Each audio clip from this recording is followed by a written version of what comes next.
Extrait de la conférence sur les femmes puissantes donnée à l'Université populaire de Caen le 11 mai 2024. Partie consacrée à Régine Deforges, le cahier volé. Libraire et qui a surtout été une éditrice extrêmement courageuse dans les années 50-60, où il y avait une censure officielle très dure. Un livre pouvait être condamné à la triple interdiction, à l'affichage, à la publicité, à la vente aux mineurs. Et donc, en tant qu'éditrice, elle a osé publier des œuvres dites érotiques, dites pornographiques au grand jour, en pleine lumière. Justement au nom de la liberté d'expression.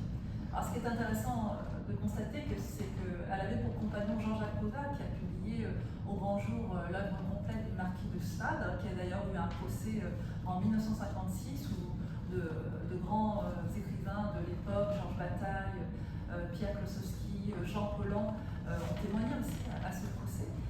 Mais même si Jean-Jacques Pauvert a été, a eu vraiment des grosses difficultés avec le pouvoir en place, c'est allé beaucoup plus loin dans le cas de Régine Deforges, qui s'est vue déchue de ses droits civiques. Donc c'est intéressant de voir aussi le traitement différencié de deux éditeurs qui le même projet de faire découvrir au grand jour des œuvres transgressives et dont le traitement est très différent. Alors dans le cahier volé, l'écrivaine éditrice raconte ce qui est à l'origine de sa vocation d'écrivain et d'éditeur, et de sa volonté de promouvoir, de défendre coûte que coûte la liberté d'expression. Donc à l'âge de 15 ans, elle a une relation amoureuse et sensuelle avec une jeune fille de son âge, appelée Mélie. Et donc elle a des cahiers intimes, on a toutes et tous sans doute eu des cahiers intimes, et elle raconte vraiment dans le détail ce qu'elle vit avec sa jeune amie, y compris la sensualité, vraiment les plaisirs sensuels, puis elle parle de son amour. Or, du fait qu'elle n'aime pas suffisamment les garçons, elle ne flirte pas assez avec les garçons, même si elle aime les garçons, elle est amoureuse de cette jeune fille. Elle suscite également des jalousies féminines, elle est extrêmement flamboyante déjà.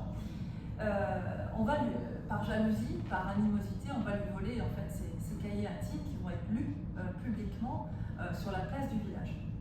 Ils vont être lus par d'autres adolescents et adolescentes mal intentionnés. Et donc ça va amener une plainte du curé de la paroisse pour outrage aux bonnes mœurs, et les parents vont être convoqués à la gendarmerie. Et c'est vécu vraiment comme un viol de son intimité. Elle se sent, vraiment, même avec le recul, plus tard elle dira qu'elle s'est vraiment sentie violée dans son intimité.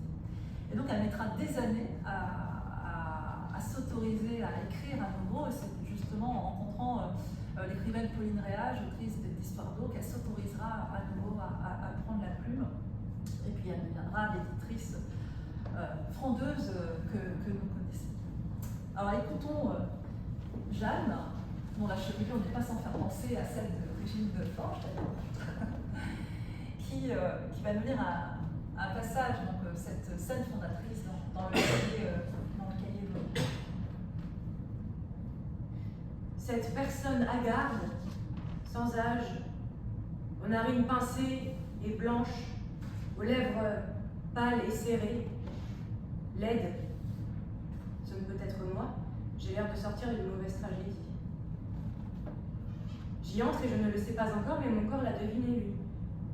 Et il tremble. Je ne sais pas que les jours qui vont suivre seront pour moi déterminants, ne me laisseront à jamais une blessure que rien ne pourra refermer. Que je vais perdre en quelques heures mon enfance, mes amis, mes croyances.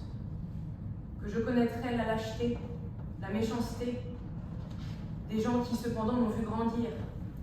Que pas une seule fois, au cours de ces jours et des mois qui vont suivre, je ne rencontrerai l'intelligence, l'indulgence, la bonté. Que mise à l'écart comme une criminelle, je devrais abandonner moralement, survivre.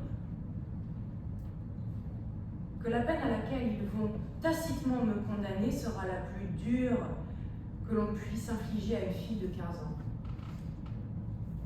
Que que je chercherai à me réfugier dans la mort, mais que ne la trouvant pas assez vengeresse, je chercherai le scandale, qu'ils vont me condamner à l'exception, m'exclure de la grande famille,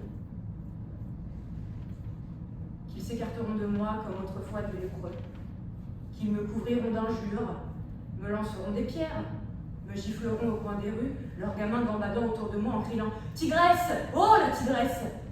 et que leurs mères, tirant mes cheveux, me traiteront de putain, que mon père, ma mère, mes oncles et mes tantes, les cousins, les cousines, tous me rejetteront, que pas un n'essaiera de comprendre, ni même ne me parlera, que je serai seule. Seule. Je le sens, mais je ne le sais pas encore. Je m'effondre devant le lavabo, appelant Dieu à mon secours, mais lui aussi m'abandonne. Dieu est mort pour moi.